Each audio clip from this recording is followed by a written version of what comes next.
Dylan, weren't you here this morning? Nope. Okay, good enough. My mind's going crazy. I'm getting my roof redone though, so is it okay if I leave my mic off? That's fine, Dylan. All right, thank you. How's it going, Joseph and Rebecca? How we doing? Good. Doing good, yeah. All right, good. We're in for a roller coaster ride tonight. Oh, nice. This stuff is not going to be easy. I'm going to be applying physics equations to chemical problems.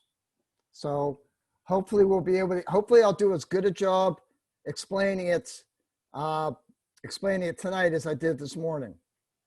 I thought it went very well this morning, so hopefully everything will proceed from there. And I'm really hoping that there are not just 3 of you, because this stuff is hard crap. So it may take a while for you to even get this. If you're not understanding what I'm saying after I get through here, try and go on to the video I have on the online outline. I believe it's from Khan, and he does a very good job of explaining it as well, or better than me. It depends upon your viewpoint. We doing okay, guys? Yeah, the quiz is kind of kicking my butt. All right, didn't you get the note? About the quiz? I got Yeah, one about the test. I'm sorry? I I said I got believe one about the test, not the quiz. I believe I sent you one about the quiz too, didn't I? Let me double check. Guys, did I send you one about the quiz as well? If I didn't, I need to tell you, because what happened is I didn't get as far as I wanted to on Tuesday, so you got some of the hard problems that I was anticipating already starting. So I'm giving you another attempt on it. Okay? Cool. Unless Yeah, I you- got the one about the quiz. Yeah, did I say something about a new quiz? Giving you a second submission? Oh, actually, no, sorry. You know what? That was the test. My bad. Okay, Yeah, I only see one for the test, but it's okay. I will send it out as soon as we leave. As soon as we get off here, I will send it out quiz. And I think I gave you until Sunday, or maybe even next Tuesday. I don't know what I did. The quiz is the test has been rescheduled. I just am not. There's no way in the world I can get done with all the gas laws tonight. Okay, so I believe we did not get to equivalent mass, if I'm not mistaken. Is that correct, guys? Is that correct, guys? Yes. All right, I got a handful of slides and acid bases to go through. Mainly, it's about equivalent mass. Okay, basically, if you have to get the molecular weight, you divide the grams by the moles of the substance. Does that make sense? Yeah. All right. Now, sometimes what we want to do is we want the weight of something that will deliver 1 mole of something else. Is that the same necessarily? Okay, let me ask you a question. If I have 1 mole of magnesium, how many moles of electrons is that going to generate?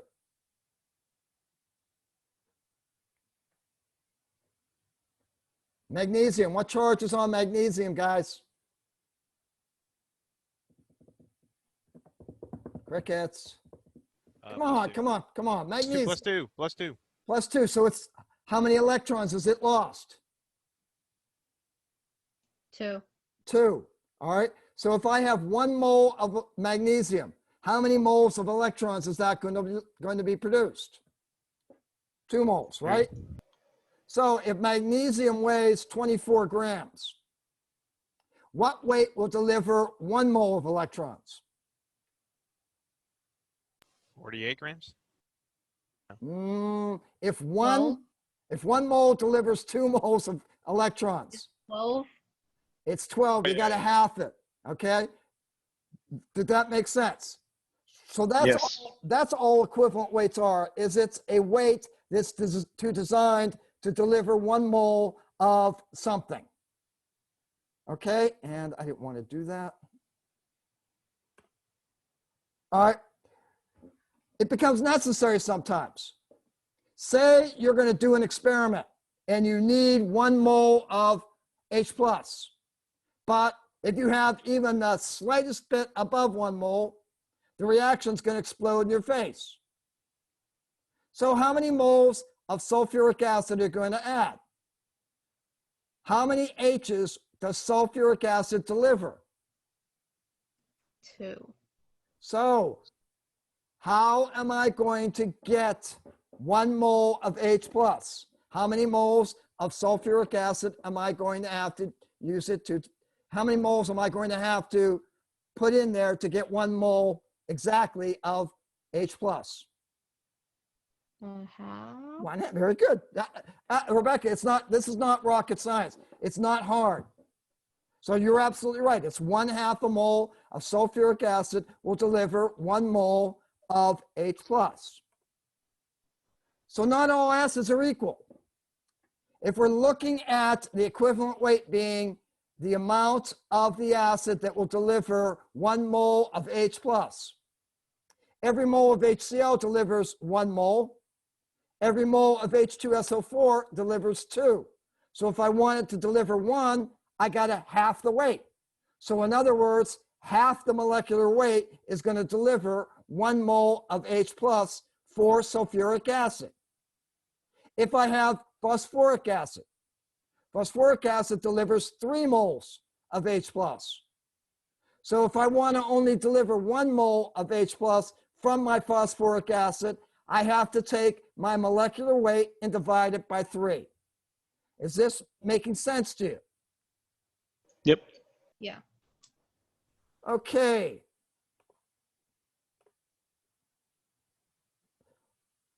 So if I have 36.5 grams of HCl, I'm delivering 1 mole of H.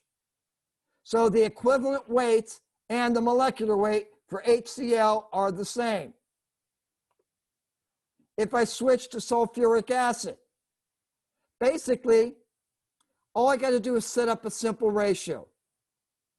I got to simply put, if 98 grams will deliver 2, how many grams will deliver 1? I do this math out, and 49 grams, or half the molecular weight of sulfuric acid, will deliver 1 mole of H plus. If I have phosphoric acid, I'm going to have to divide that by 3 because I have 3 H's that can be delivered. You guys are being silent. I guess, is this making sense to you? Yeah. All right.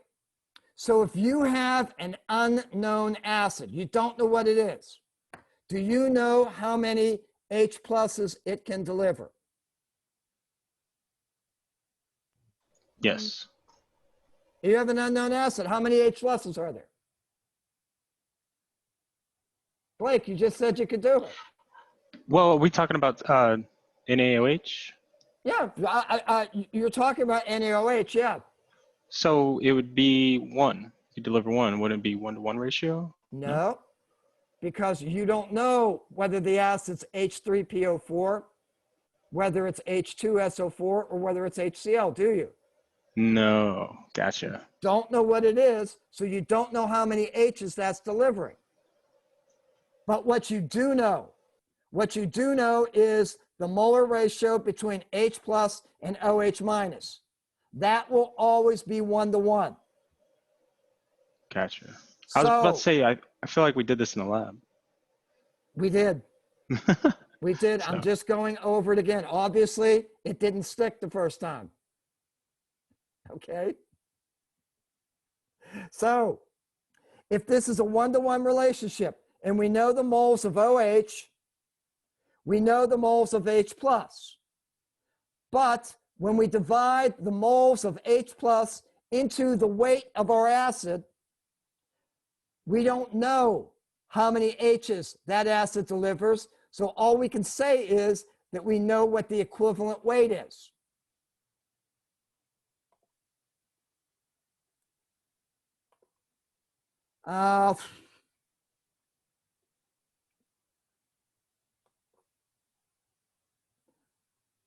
Okay. Now, once we have the equivalent weight, if I then tell you, oh, that's a diprotic acid or that's a triprotic acid. Diprotic acid, if I give you an equivalent weight of 150, Blake, and I tell you it's a diprotic acid, tell me what the molecular weight is. I'm sorry, could you repeat that? I've done this experiment. I've gotten the equivalent weight to be 150 to 150 grams. 150 grams. Okay. 150 grams per mole. I tell you it's a diprotic acid. What's its molecular weight? Well, what's diprotic mean? Diprotic means it has 2 protons. So it'd be half. It'd be 75. Other way around. It'd be double? We just did the Yes. half and we're switching it to double. All right. Okay. Because, Gotcha. no, because we did it the other way to go from the molecular weight to get the equivalent weight. To go from the molecular weight to the equivalent weight, you divide by the number of protons. To go from the equivalent weight to the molecular weight, you multiply by them. That's going to get me. Yeah. Write it down. Write it down. What's the definition of equivalent weight again? Equivalent weight is the amount of a substance that will deliver 1 mole of something else. By the way, that's a personal definition. Okay. I didn't write it. I didn't look it up anywhere. I'm sure you can find something out there that's more fancy, but basically, as I said, you can deliver moles of electrons, and that's mainly the way I found equivalent weight used is it's delivering electrons or it's delivering H pluses. Those are the 2 major ways I've seen it referenced in chemistry. But there are others. So, okay.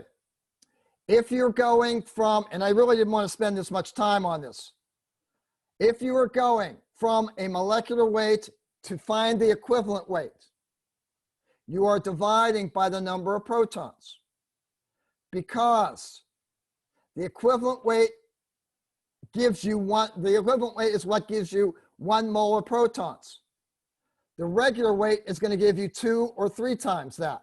So you have to divide by the 2 or the 3 to get to the equivalent weight. Does that make sense? Yeah. Yeah, that makes sense. So if you're going in the opposite direction, if you're going from the equivalent weight to the molecular weight, instead of dividing, you're going to have to multiply.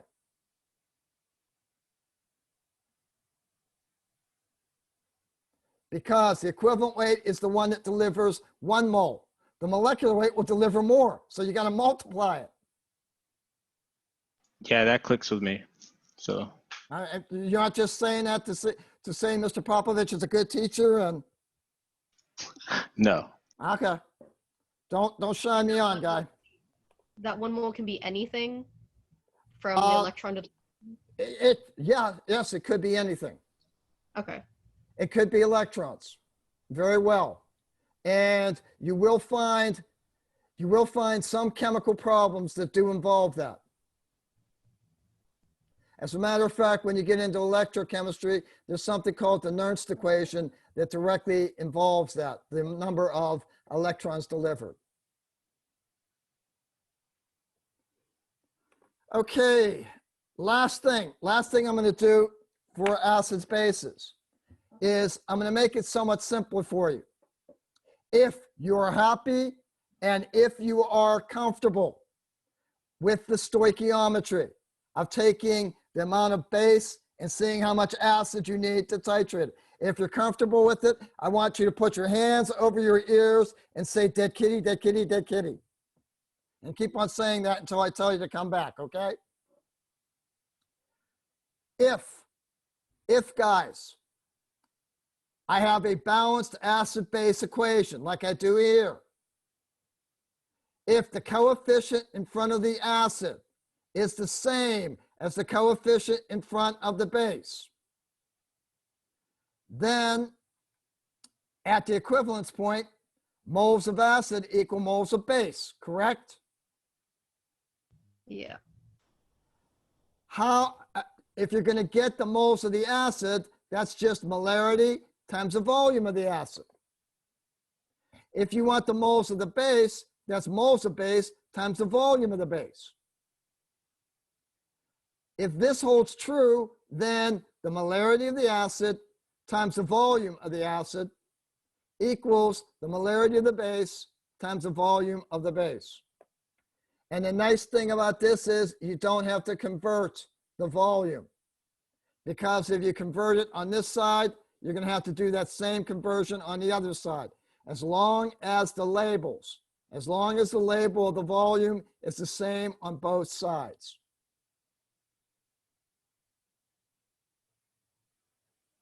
This does not work if I have something like sulfuric acid, H2SO4 plus NaOH, because in that balanced equation, one sulfuric acid reacts with two NaOHs.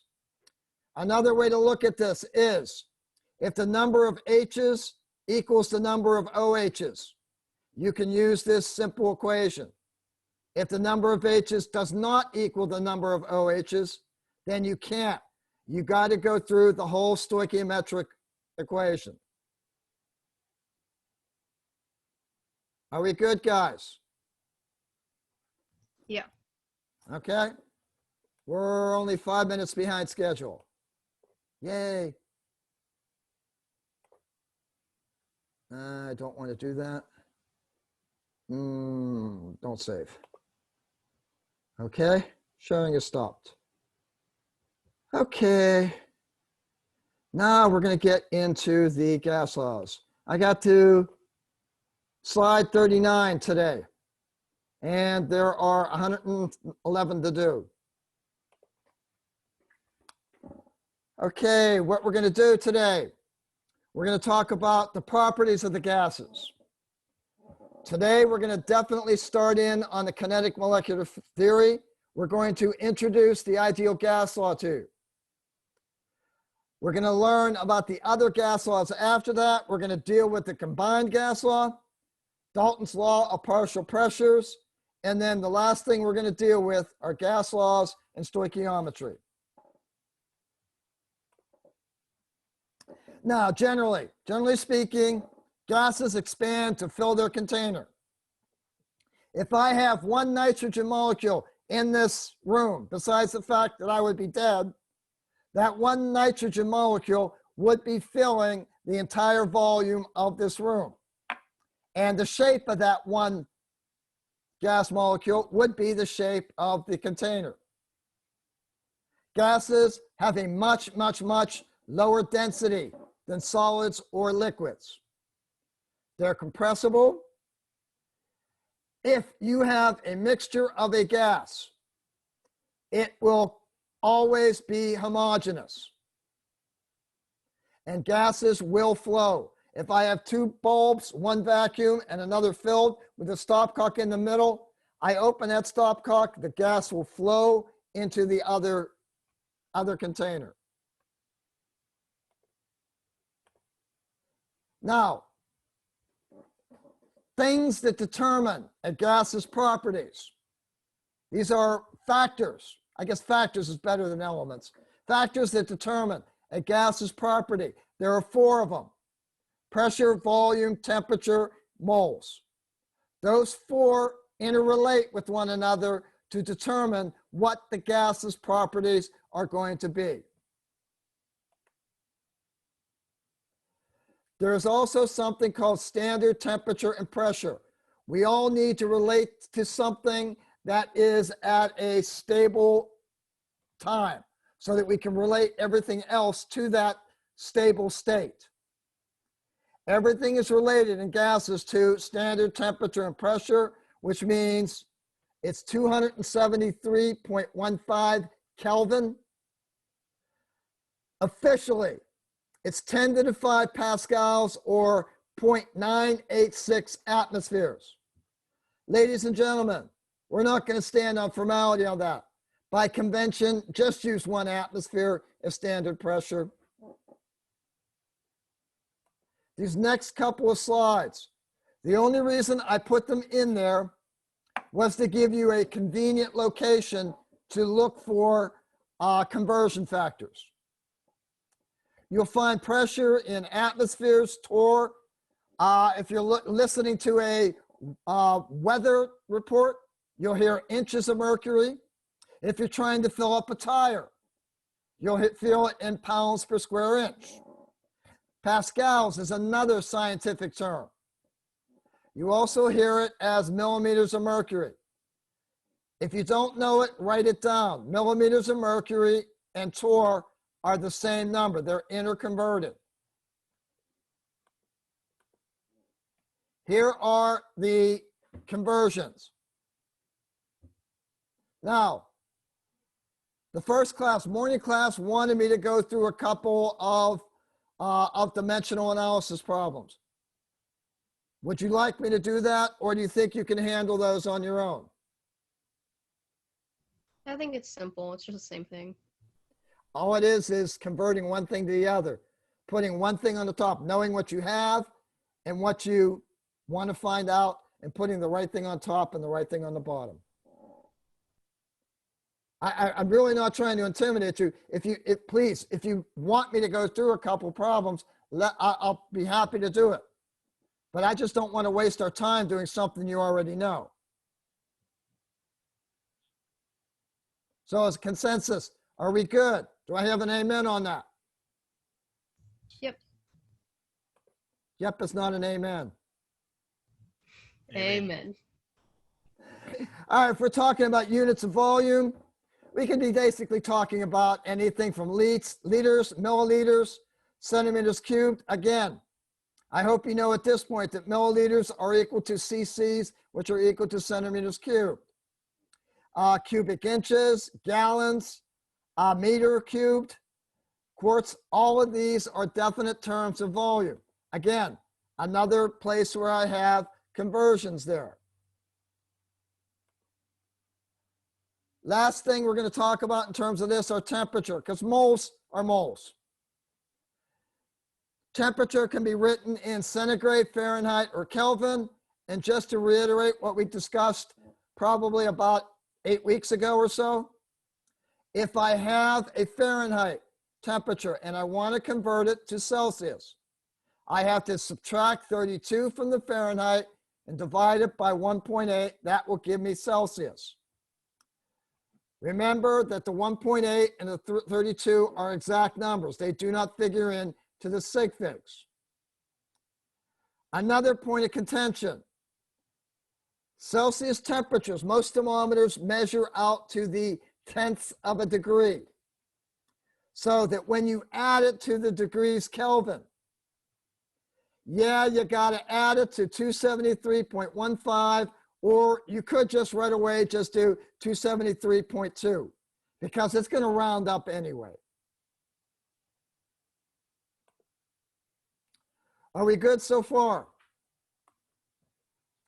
Be ready, guys, because we're about to put our feet in the quicksand. Okay. I guess. My wife is creating havoc. Okay, we're going to get into something called the kinetic molecular theory. And what we are doing is we are looking at the microscopic properties of a gas to determine the macroscopic properties of that gas. So the microscopic properties are things like position and velocity. The macroscopic are the pressure, volume, temperature, things of that nature. We have to make some assumptions. The first one is the size of a gas particle is very small in relationship to the container in which it's in. Okay, I can buy that. The average kinetic energy is proportional to the temperature. Again, You heat something up, it moves faster. Literally speaking, if you light the tail of a cat, it moves a lot quicker. Any cat owners out there? Have I upset anybody yet tonight? I used to own a cat. I had a cat, beautiful cat for a long time. That was a joke. Sorry if I offended anybody. So in any way, the kinetic energy is definitely, the molecules are going to move faster if you increase the temperature. They'll move slower if you decrease the temperature. The next one is I have a hard time swallowing it, but I kind of got it. It's saying that the particles do not exert any force on one another. If you get them close enough, yeah, they're going to mess around with things a little bit. But we have to make this assumption, or else what we're saying from now on is not going to be valid. Particles are in constant motion. I can buy that. And then we have another one that I'm not easily buying. If these gas molecules barred into one another, it's saying the energy going into the collision is equal to the energy after the collision. And that's just not so. There are things like friction that get involved there. And it's not exactly true, but we have to make that assumption for this to go. By the way, has anybody taken physics yet? Yes. You have? Well, in high school. Okay, Joe, at least you're going to see some of this very same, you're going to see some of the very same simple physics equations on here. If you haven't, don't worry about it. These are things that kind of make sense. Starting off, Joe, with if I have a force, that force is equal to mass times acceleration. And acceleration is going to be distance divided by seconds squared. So in other words, acceleration is the velocity divided by the temperature again. So if I take my acceleration and put my new term in there, my force is equal to my m, change in velocity in the x direction, times the change in time. All right. Now, if I'm starting off as a gas particle somewhere in the middle of this box, and I have a velocity, and that velocity takes me to the end of the box and back to my original point, then my change in velocity, since the velocity is going in the positive direction this way and the negative direction this way, change in the velocity is initial minus final. So I get Vx minus a negative Vx, or I get 2Vx is equal to my change in velocity. Have I lost anybody yet? A little. Okay, Rebecca, if I want to know what the total velocity is going from this point to the wall and back to this point, Okay. I'm going to have to measure the velocity going in the positive direction. And because I want to know what that change of that velocity is, I have to subtract the negative velocity. It's negative because it's going in the same exact direction, only opposite it. So I'm subtracting by the negative velocity. Have I got you? Yeah. Okay, so if I substitute this 2Vx in for the delta V, my force becomes 2mv divided by delta T. Again, that was a no-brainer. That one kind of makes sense. So let's go on. If, let's say the length of my box is L, okay? Then the change in time it's going to take me to go, if I start at 0, I go all the way here and all the way back. My change in time is going to be equal to 2L divided by V, because my velocity by definition is equal to distance divided by time. So if I start at this end of the box, go all the way to the other end, and then come back, I've gone 2 lengths. Think of it like swimming. When you're swimming, you don't count lengths of the pool, you count laps, there and back. So to get the change in time for 1 lap, I need to count 1 length, 2 lengths. So if I'm swimming 1 lap of a pool, that's 25 meters plus 25 meters or 50 meters. In the term of my box, it's L plus L or 2L.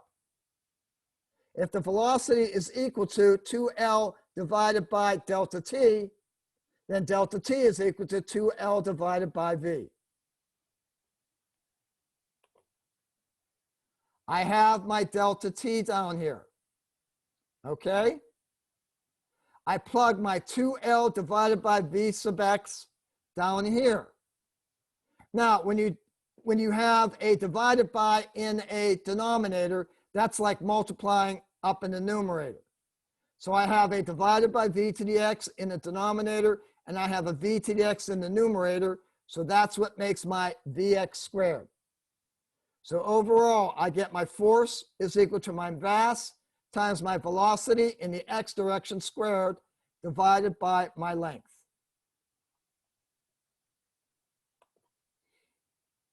Are we good so far? Are we all right? Wait, so what's delta T again? Delta T, what is it? Delta T Yeah. is the change in time. Okay. All right. And from the original equation that we were starting with, my acceleration is equal to V over delta T. Okay. So I've just changed my delta T to 2L divided by V sub X. Mm-hmm.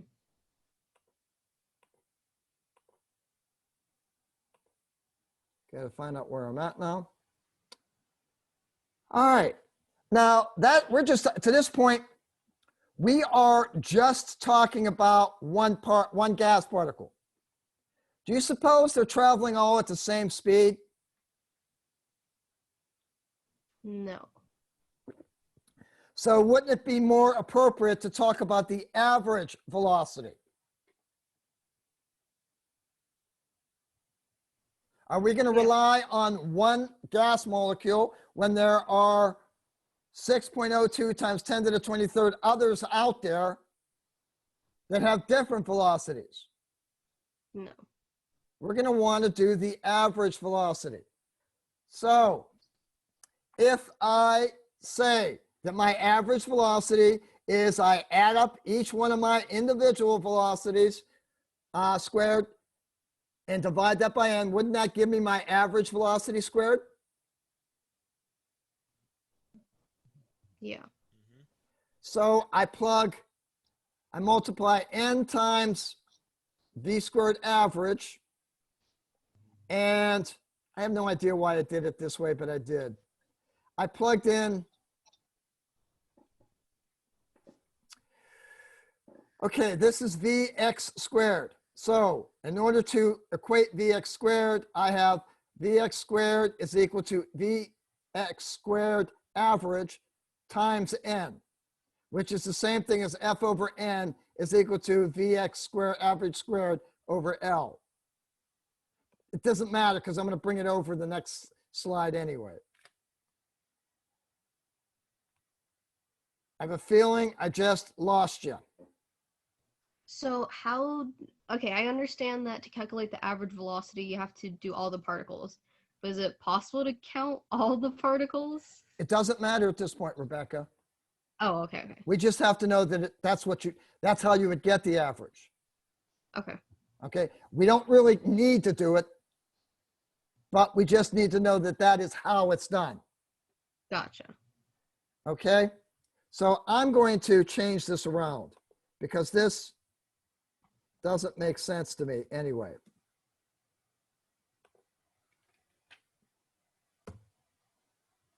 Okay. And for good measure, I'm going to underline it. Should have changed it before I talked to you tonight, but I just didn't get a chance to. All right. So again, just to reiterate this, if I want the average of all my particles going in the x direction, I'm going to add up the velocities of each one and divide it by n. So by corollary, if I take this equation right here and multiply each side by n,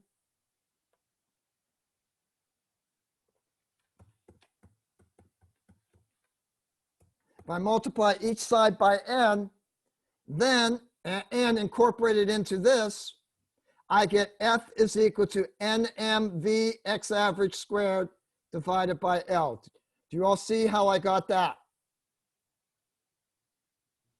I'm sorry, what's n? N is the total number. Oh, The okay. the number of The number. particles you have.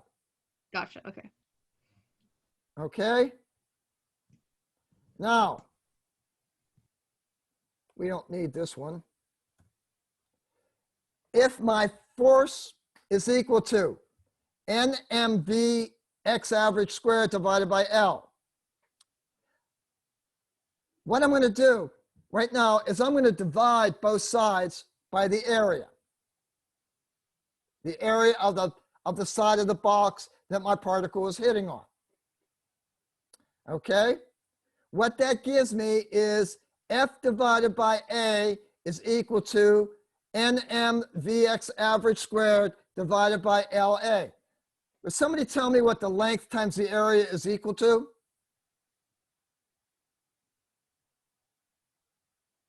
Come on, guys, this is not hard. What is length times area? Yes, the volume.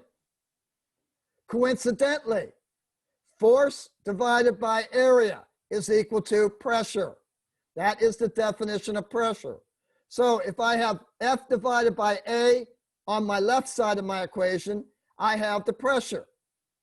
If I have L times A on the right side of the equation, that's the volume. So in other words, FA is equal to NMV x average squared over LA is equal to PV is equal to NMV x average squared. Guys, we have half of the ideal gas law done. Now that we're at the halfway point, are you following this or are you absolutely out in La La Land and Mr. Popovich is going crazy here?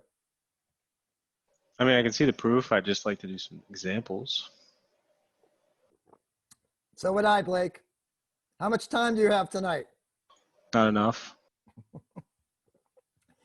I'm not going to get into numbers with you, Blake. This is a derivation. All I'm doing is trying to derive the ideal gas law from this. Are you kind of following how we're getting along with this so far, though? Blake? Oh, yeah. All right. Now, I have to throw something in there on you. I have to throw something in on you. Now, there is a concept called vectors. Now, if I have my particle and it is going from this corner all the way over to this corner, does it have a portion of that? Understand, I'm traveling in this direction from one side to the other diagonally. Does it have a portion of it that is changing its direction in the x-axis? No. No? No. Say this is 0 and this is 10. I'm taking it from 0 all the way over here. Have I not changed the value of x, Rebecca? No, you only change the value of y. But Rebecca, if I only change the value of y, I would just go straight up this way, wouldn't I? Oh, I see what you're saying. Okay, yeah. So when I'm doing this, changing this, right? I have traveled in the x direction. But if I take this straight line and move it to the x-axis, it extends longer than the x would. Does that make sense to you? Because basically, this is a hypotenuse of a right triangle. Mm-hmm. So as that's, what I'm trying to say from that is as that is traveling in a diagonal motion, I'm getting a contribution to the x velocity. If I'm traveling in a velocity in this direction, some of that is composed of a velocity going in the x direction. Coincidentally, there is some being contributed to the y velocity. And to throw the third thing out there, to throw the third dimension out there, there is another dimensioning coming right out of your screen. That vector also contributes something to the z velocity. So this is an idea of vectors. It's kind of like if you have two dogs that are pulling directly, okay? They have something that's down here and they are pulling at the same angle with equal force. Whatever they're pulling goes in a straight direction this way. Does that make sense to you? Yeah. All right, so we have to use that vector thing because we're not fortunate enough to have all of the gases. Thank God all the gases aren't going like this. They're not all going in the x direction or the z direction or the y direction. They're going in all kinds of crazy directions. But each one of these crazy directions contributes to the overall direction, velocity going in the x direction. They all contribute to the velocity going in the y, going in the z direction. So all of these are averaged out. And the amazing thing is, all of the velocities in the x, y, and z direction, they're all equal to each other. So if I'm not talking in the x direction anymore, if I'm talking in all of the directions, the total velocity squared is going to be equal to 3 times the Vx average squared. Do I have you there, guys? Kind of. Okay. Like I understand that, like, so all the molecules are like doing their own crazy thing, but they're like on average going one way, right? And that's the equation. No, they're not going one way. They're contributing. It doesn't matter which direction they're going. They're contributing to the velocity going in the x direction. Okay, yeah. And they're contributing to the velocity going in the y direction, and they're contributing the velocity in the z direction. Mm-hmm. Everything averages out, and so the velocities are all going to be the same. It's just that when I started this off, I started talking about the velocity in the one direction, in the x direction. If I'm considering all the directions, that v total is going to be 3 times the velocity in the x direction. That's all I'm saying with this, Rebecca. Okay. So right now, I substitute this last statement in there, and I get PV is equal to the number of particles times the mass times the velocity total squared divided by 3.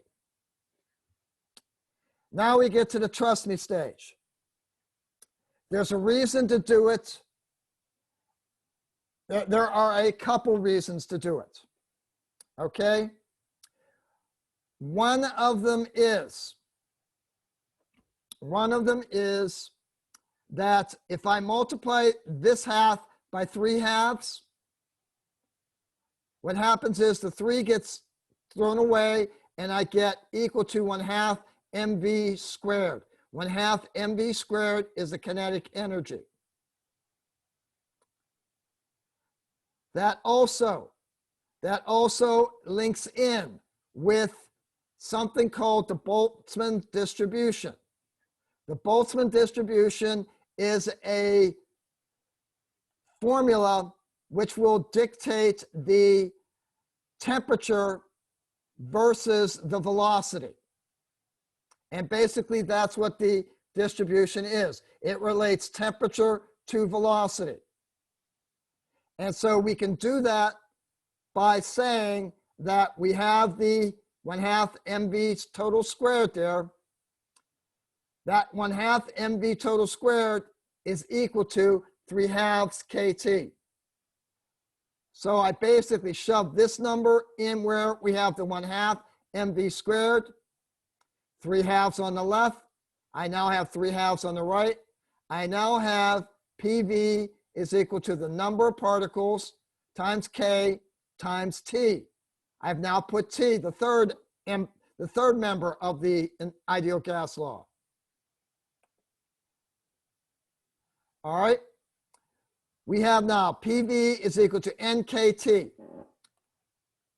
I can convert number of particles to moles. And basically, I can use part of that conversion along with the K to create the final equation we know and love. PV is equal to nRT.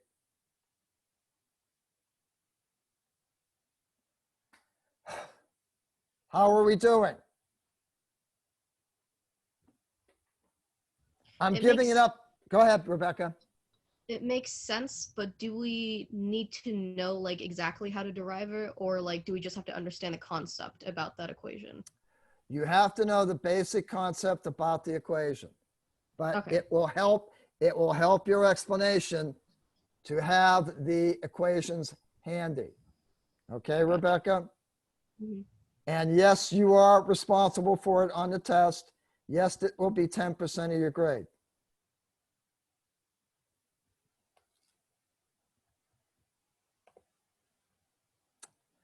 Okay. I just want to take a break here for a second. We have PV is equal to nRT. Okay, we have a gas under one pressure and one volume, and I have a number of moles of that gas and a temperature.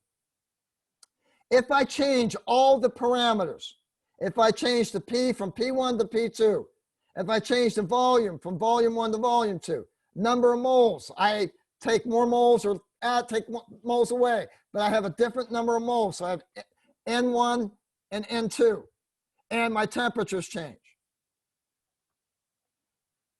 If I change this around to PV divided by NT is equal to R, and I have my original conditions. My original conditions are equal to R. Aren't my other conditions also equal to R? Aren't they?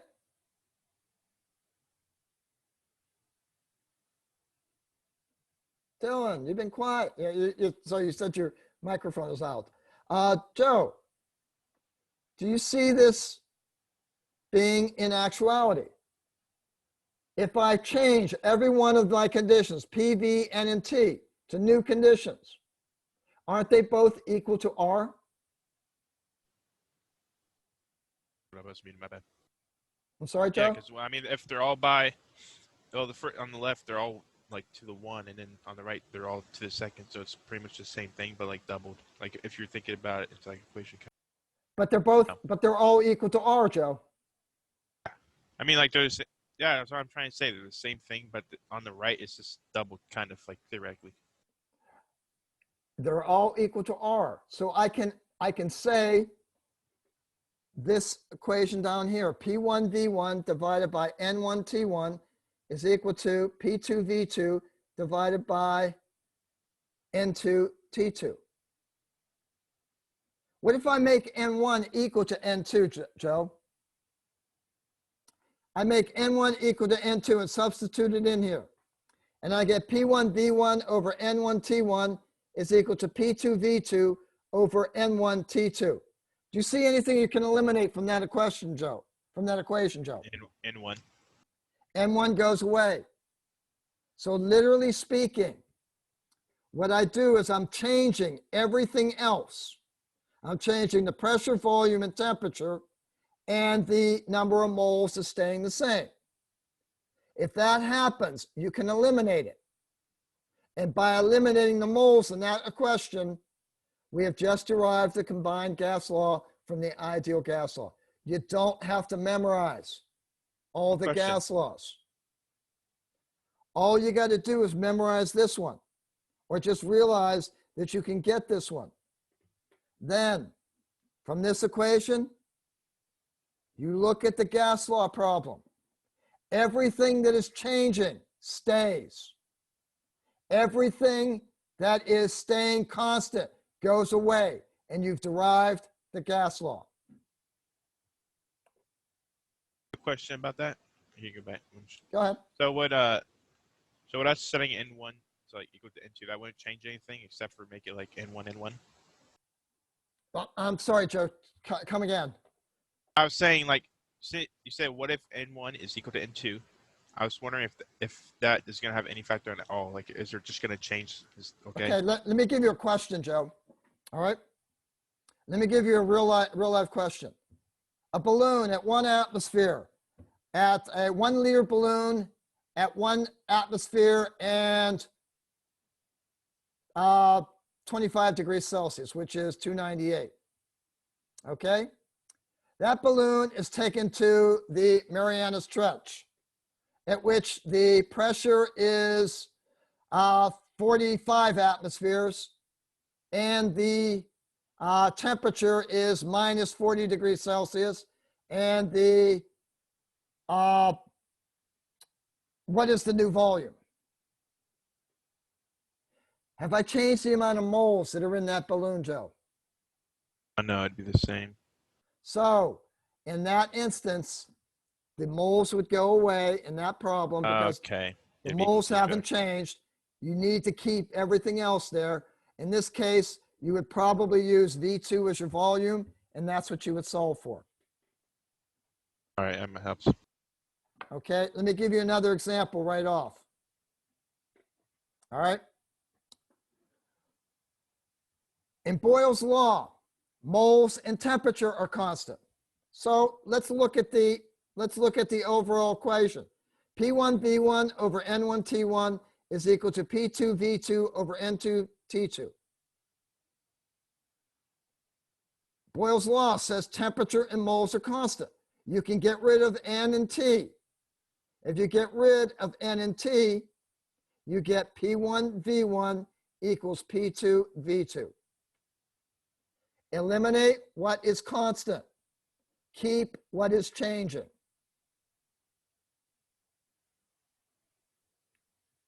Are we okay with this now? Yeah, I got it. Your alternative is to memorize them all. Okay. Now, what is actually pressure? If you think about pressure, what is it? Yeah, you have a gas in there, but how does a balloon stay inflated?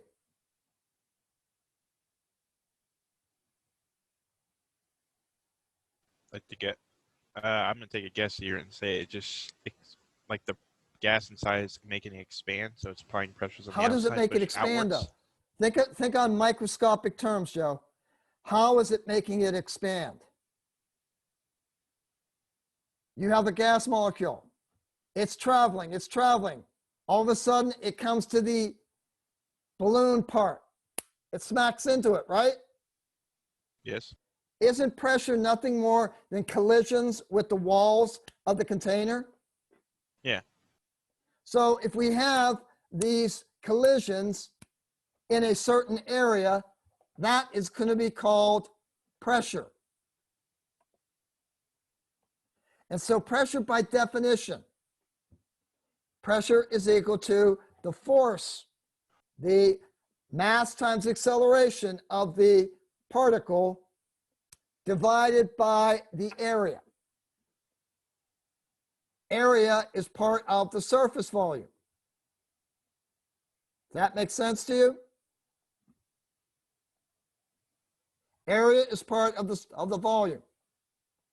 So if we have the force is equal to the mass times the acceleration of one molecule, then we have a number n of those molecules. Then isn't the total force the number of particles times the force of each one?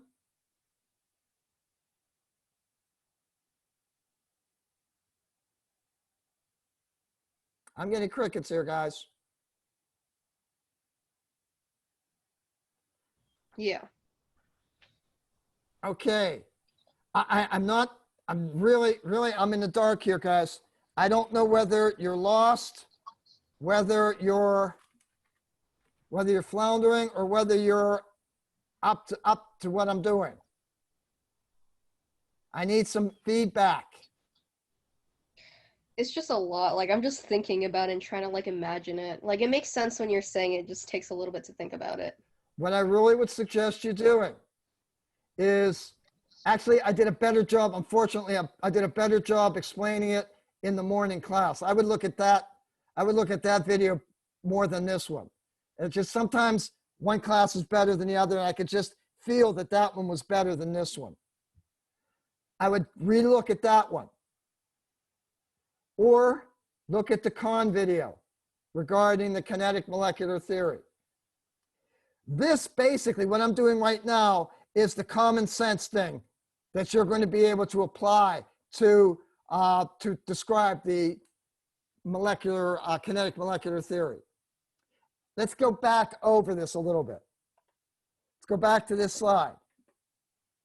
Pressure has something to do with collisions hitting the side of the vessel. Now, the pressure, by definition, is the force divided by the surface area. And you got to keep in mind that the surface area has something to do, has a contribution to the overall volume of the particular vessel that the gas is in. If I'm looking at the force of one molecule, the force is equal to mass times acceleration. The force of X molecules is going to be X times the mass times the acceleration, or I use another variable, N.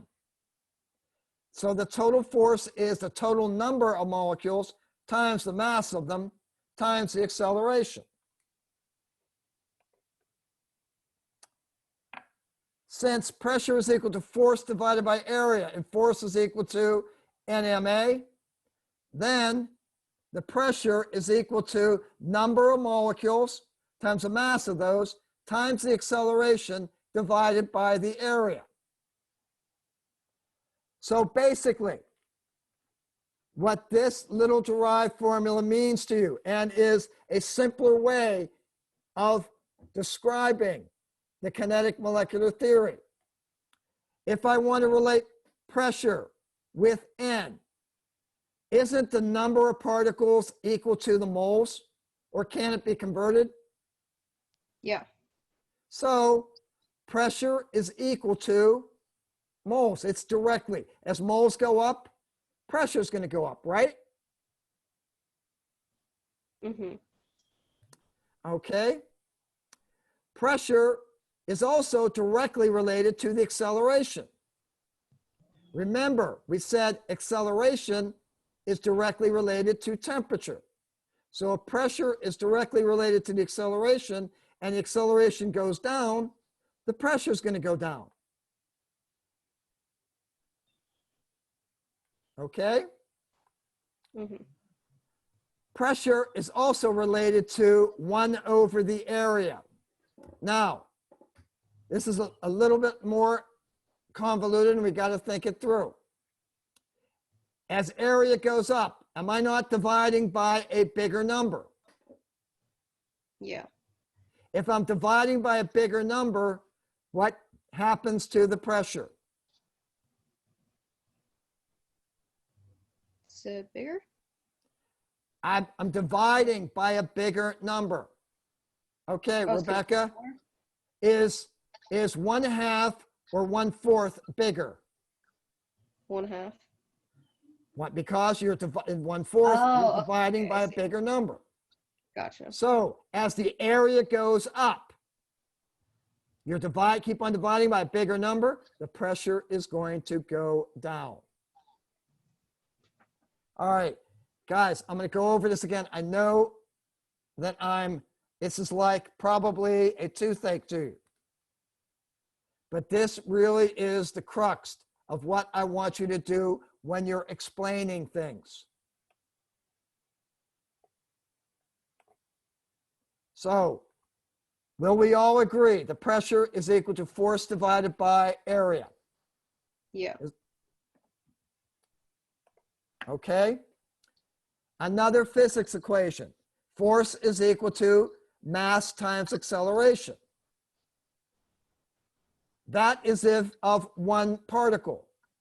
If I have n number of those particles, then the total force is going to be the number of particles times the force on each individual one. So the total force is going to be equal to n, number of particles, times the mass times the acceleration. And acceleration is a measure of temperature.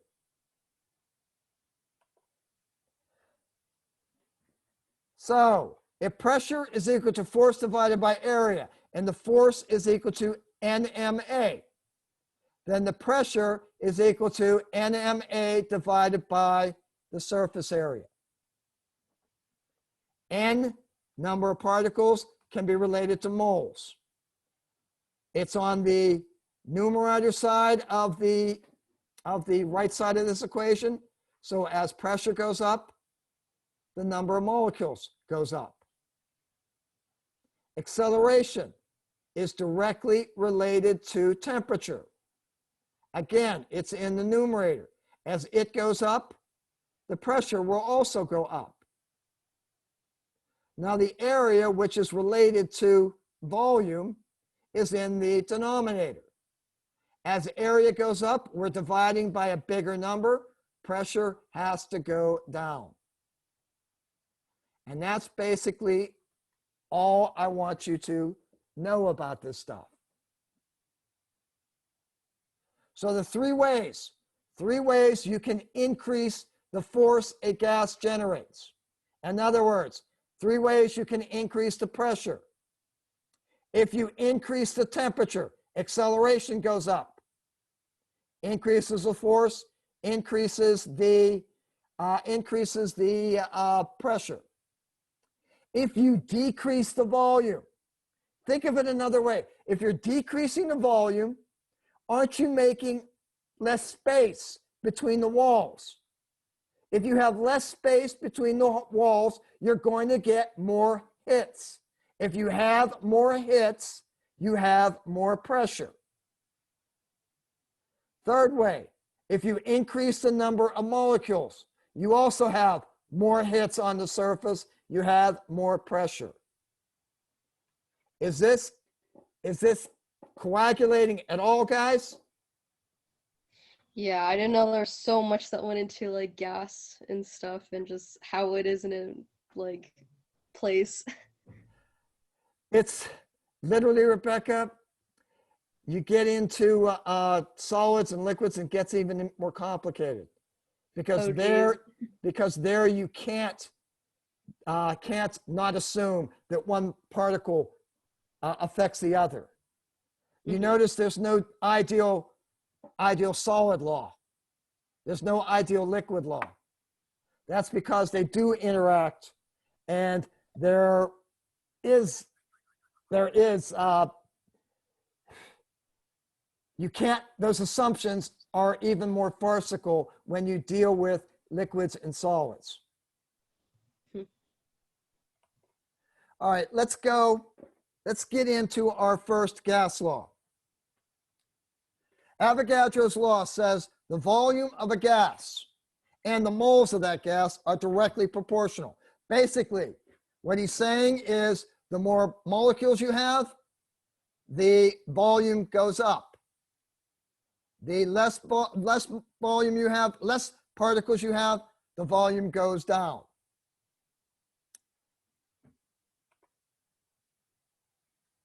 Think about it. It's just blowing up a balloon, guys. You blow up a balloon, you're putting more air in there, aren't you? What happens to the volume as you blow the balloon? It increases. Rebecca, it increases. You keep putting more air in, it increases. Now, how much does it increase? Why does the balloon stop expanding? Because you stop putting molecules in it. Now, if I do this in a vacuum, if I blow up a balloon in a vacuum, is the volume going to keep on increasing? What stops the balloon from getting any higher or any bigger? How much balloon there is? No, I don't know. Vacuum? no, No. Is it a container? no. Think pressure, guys. Pressure's constant. So if the pressure is constant, when the pressure inside the balloon equals the pressure outside the balloon's not going to get any bigger. That's what stops the balloon from expanding anymore. Pressure inside the balloon equals the pressure outside the balloon. So, Avogadro's law, the concrete example is you're blowing up a balloon. Now, you're blowing up a balloon. As you blow up the balloon, the pressure inside the balloon is the same as the pressure outside. Pressure stays constant. Now, are you blowing up that balloon? Are you going outside, blowing up the balloon, and then taking it into a sauna? Or are you staying in the same room you're blowing up the balloon at? Staying in the same room? So is the temperature constant? Yes. Pressure, temperature constant, volume, moles or not. So, Avogadro's law explained in terms of the kinetic molecular theory. Force is mass times acceleration. Okay? If you have one particle hitting the side of the vessel with 1 unit of force, if you have 2 particles hitting at that same acceleration, you have twice the force. Remember, pressure is force per area. So that's the simple definition of Avogadro's law in terms of the physics equations.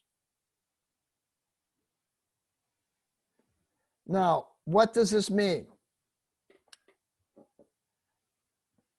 The real formula for Avogadro's law is volume over moles equals a constant. If we change one of the parameters and not the other, they're still equal to K. I'm sorry, if we change one of the parameters, it affects the other, but they're still equal to K. So basically, for Avogadro's law, you have V1 over N1 equals V2 over N2. Or if I did it my other way, remember my old equation, P1, V1 over N1, T1 is equal to P2, V2 over N2, T2. Remember, we said eliminate what's staying constant. The P's and the T's, I'm sorry, excuse me, the P's and the T's are staying constant. Eliminate them. If I eliminate them, I come back to this equation. I'm going to do one simple problem and then I'm going to let you go for the evening. At sea level and room temperature, a balloon can be inflated to a maximum volume of 3.35 liters. If you have blown 2.83 moles of air into the balloon and achieved 2.76 liters, how much more air do you need to push into the balloon before it bursts? Okay, I know my original conditions are 2.83 moles and 2.76 liters. I know I'm at sea level. My pressure isn't changing. I'm at room temperature. My temperature isn't changing. If the problem does not tell you that something is changing, assume that it's staying the same. So I have my first conditions, 2.83 moles, 2.76 liters. I also have the condition where it's going to burst the balloon. I'm going to need to have a little bit more than 3.35 liters. We'll call it 3.36. So, we'll leave it at 3.35. So I got my volume, 2.76, over my moles, 2.83, is equal to 3.35 over N.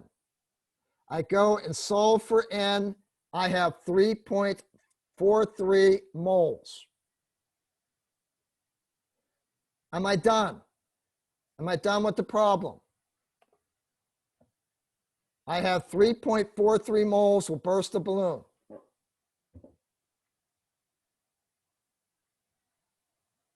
No. Joe, what do Why I don't you have just to do? Track the maximum by the moles where you have No, right there. I'm sorry, subtract, go ahead. Yes, No, yes, I just heard take you. the maximum minus 2.3. Exactly. We didn't start at 0, guys. We started at 2.83, and it asks how much more air. So basically what you're going to do is you're going to take, if 3.43 moles gets you to the maximum volume, then 3.44 will burst it. So you subtract the 2.83 from the 3.44, and you will have your amount of moles needed to burst the balloon. Questions, guys?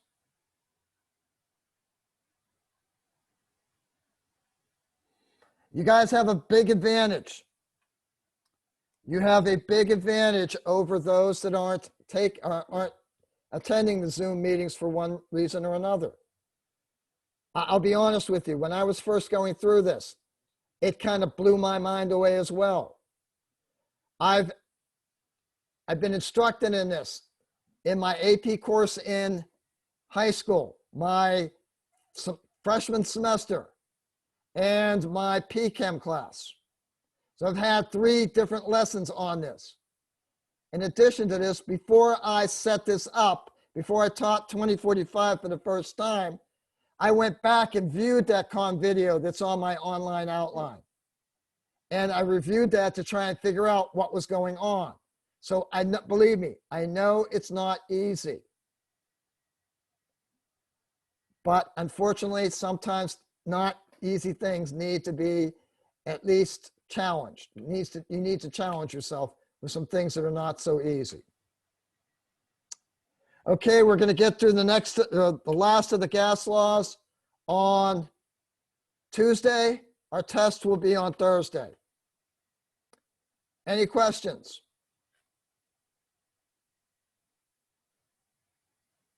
I don't know about you, but I think it's a 3 tequila night. What about it? Thirsty Thursday. I'm here, guys, if you have questions. If not, have a good weekend. Thank you. All right, see ya.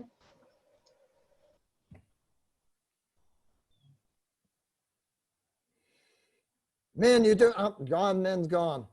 Bye, Dylan.